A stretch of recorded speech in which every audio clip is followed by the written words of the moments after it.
Bismillah, walhamdulillah, wassalatu wassalamu ala rasulillah. Assalamu alaykum wa rahmatullahi ta'ala wa barakatuh. Curieusement, à ce jour, personne ne sait où et avec quel cheikh Ismail Mounir a étudié au Maroc avant 2006. Et pour cause, il n'en a jamais pipé mot depuis 20 ans. Alors, quand il a ouvert son hanout pour vendre des formations à 497 € tout de même, légitimement, les gens l'ont questionné sur son cursus religieux et ses diplômes. Malgré le fait qu'il n'a aucun diplôme en sciences religieuses et aucune recommandation de personne, ça ne l'a pas empêché de nous citer un CV pour le moins surprenant et pour le mieux assez extraordinaire. Selon lui, et vous allez l'écouter, il aurait étudié donc le fiqh, la jurisprudence, usul al-fiqh, les fondements de la jurisprudence.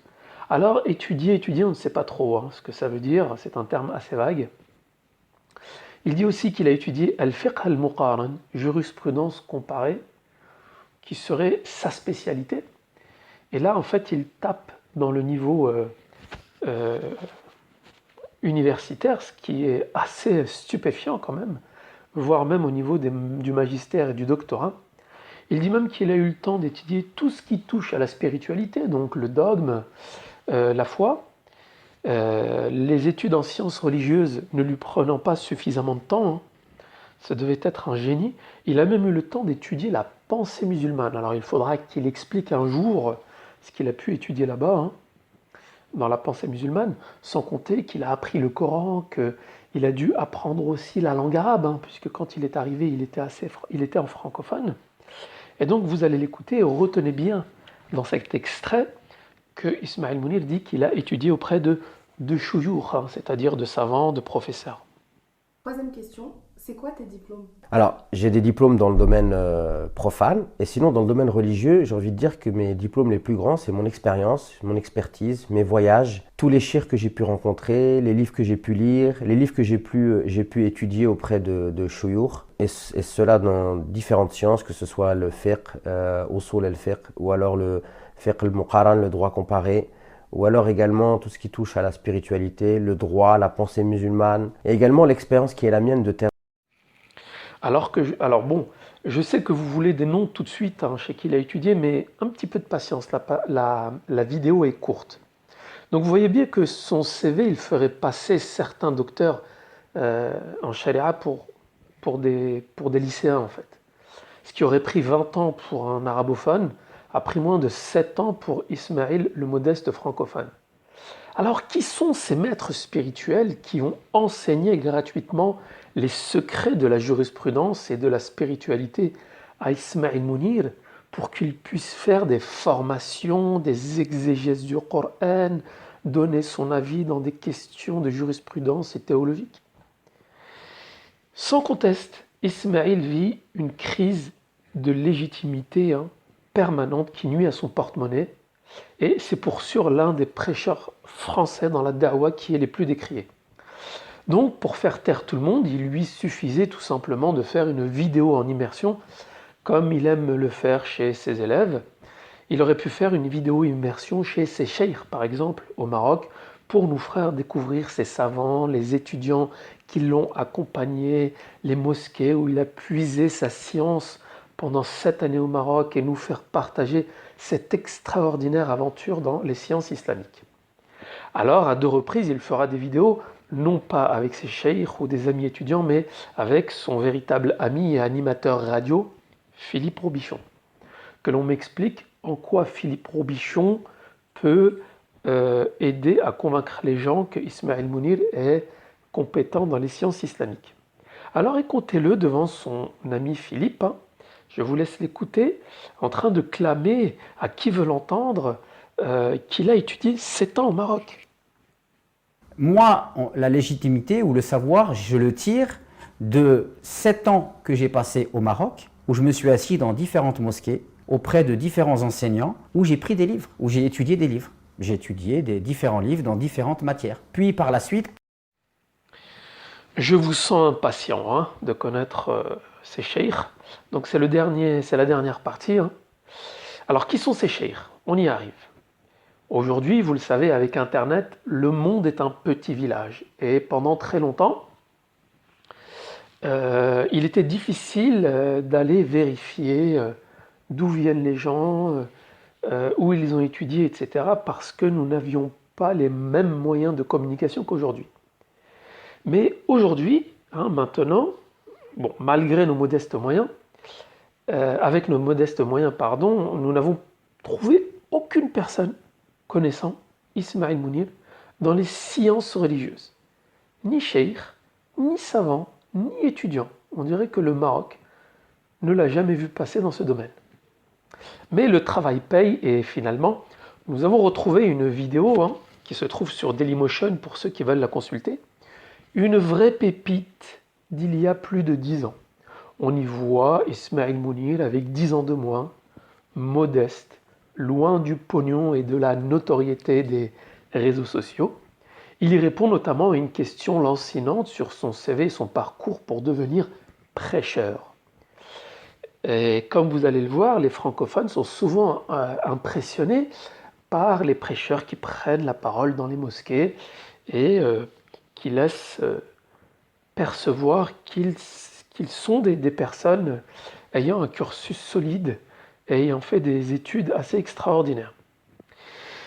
Alors vous allez voir que même si le mensonge a pris l'ascenseur, la vérité a fini par débouler par les escaliers. Alors nous sommes à jouer les tours en 2011 et une personne sans doute qui appartient à l'association le questionne sur ses compétences pour devenir prêcheur.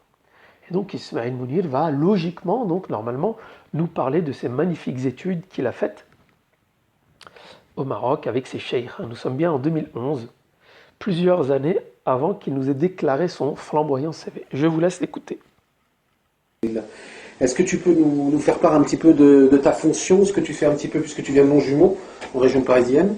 Quelle est ta fonction actuelle et ton expérience et pas ton CV, mais en tout cas ton chemin un petit peu jusqu'à ce que tu remplisses cette noble fonction de prédicateur. C'est vrai, quand ils voient des gens faire des conférences à la mosquée, ils ont tendance à s'imaginer qu'on a forcément un cursus énorme derrière nous ou qu'on a forcément des bagages avec nous. Moi, c'est pas mon cas. Moi, je suis un autodidacte. Mon cheminement, il s'est fait par une suite d'expériences. Par la volonté d'Allah, il a voulu que, je sois amené à faire quelques interventions. Et puis, j'ai toujours essayé de garder, le fil, de faire souvent des interventions. Parce que... Donc, vous l'avez bien entendu, il a bien dit que les gens dans les mosquées ont tendance à penser qu'il a un cursus énorme derrière lui ou que forcément il a des bagages derrière lui. Et il a dit, ce n'est pas mon cas, je suis un autodidacte. Un autodidacte, vous savez que c'est une personne qui a appris toute seule, sans cheikh et sans personne. Donc, vous l'aurez compris, nous ne pourrons pas vous présenter les cheikhs tout droit sortis de l'imagination de ce mythomane. Alors pour ceux qui seraient choqués qu'on considère Ismaël Mounir comme un menteur, il reste une deuxième solution pour expliquer cela. Et cette deuxième solution, c'est que après 2011, il soit revenu en l'an 2000 pour faire ses 7 ans d'études, puis revenir en l'an 2015 pour pouvoir évoquer son magnifique CV. Et c'est ce que l'on appelle dans le jargon cinématographique un retour vers le futur. Je conclurai cette triste vidéo avec 3 points. Le premier point, c'est qu'il est autodidacte et apparemment il a beaucoup de fautes qu'il ne s'est jamais fait corriger. Des choses tellement ridicules que j'ai montrées dans les vidéos précédentes. Et ça prouve qu'il faut faire attention lorsque l'on est autodidacte, au moins à faire vérifier ses connaissances avant de se ridiculiser et de dire des débilités. Le deuxième point, c'est que Ismaël Mounir vient juste compléter la longue liste des opportunistes imposteurs qui ont oublié ou alors qui ne savaient pas au moment où ils se sont lancés dans leur entreprise que avec l'évolution d'Internet, il était très facile de débusquer les imposteurs. Et enfin, en troisième point de la conclusion, j'aimerais vous lire une sagesse que j'ai trouvée et que je trouve fort pertinente. C'est la suivante. Le mensonge est un art difficile. Il faut savoir se rappeler de tout pour ne pas se trahir. Avec un mensonge, on va loin.